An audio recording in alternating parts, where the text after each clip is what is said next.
Assalamualaikum warahmatullahi wabarakatuh. Perkenalkan, nama saya Salsabila Septi Aryani, NIM 3519094, jurusan Bimbingan Penyuluhan Islam, Fakultas Usuluddin Adab dan Dakwah IAIN Pekalongan. Di sini saya akan menganalisis tentang fenomena sosial dari dampak pandemi, khususnya di sektor ekonomi, di mana saat daya beli masyarakat itu menurun tetapi deposito meningkat.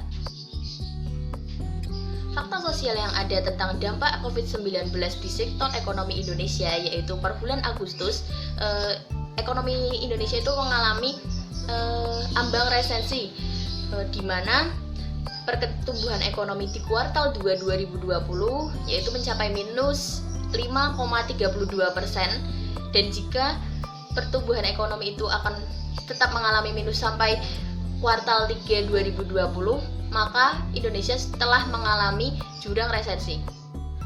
Dalam hal itu, pemerintah telah melakukan berbagai cara untuk menstabilkan pertumbuhan ekonomi di Indonesia dan juga untuk meningkatkan konsumsi rumah tangga, di mana pemerintah memberi berbagai bantuan, salah satunya yaitu memberikan bantuan 600.000 terhadap karyawan swasta yang gajinya di bawah 5 juta, dan juga memberikan kredit murah, dan juga memberikan bantuan UMKM. Hal ini dilakukan untuk kembali perekonomian Indonesia yang terpuruk akibat dampak COVID-19. Mengutip dari data BPS, tingkat konsumsi masyarakat itu terpuruk hingga minus 6,51% dibanding kuartal 1 2020 atau 5,51% dibanding kuartal 2 2020. Hal ini terjadi karena daya beli masyarakat itu yang hilang 326 triliun rupiah karena pandemi COVID-19. Hilangnya daya beli ini juga disebabkan oleh tidak adanya perputaran ekonomi antara penjual dan pembeli. Pembatasan sosial juga mengakibatkan industri-industri mengalami penurunan yang sangat drastis.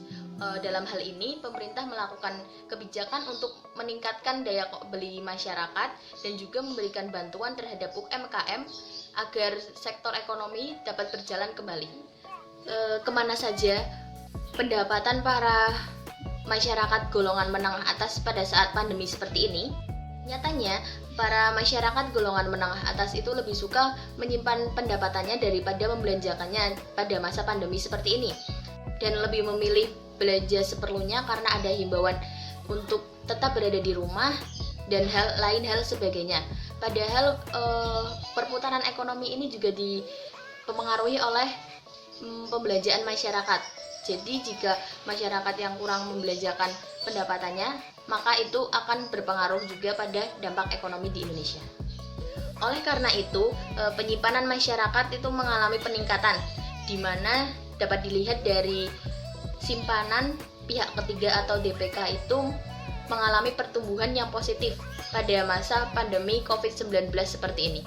Selain dalam peningkatan jumlah simpanan dana, peningkatan investasi emas juga terjadi pada masa pandemi, di mana orang yang memiliki dana cenderung akan menginvestasikan emas untuk keberlangsungan hidupnya karena harganya juga yang lumayan stabil.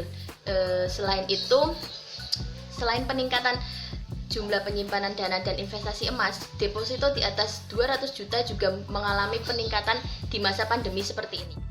Hal ini juga berbanding terbalik dengan masyarakat ekonomi bawah yang mengalami kesulitan ekonomi saat pandemi COVID-19, apalagi jika mereka mengalami pemutusan kontrak kerja.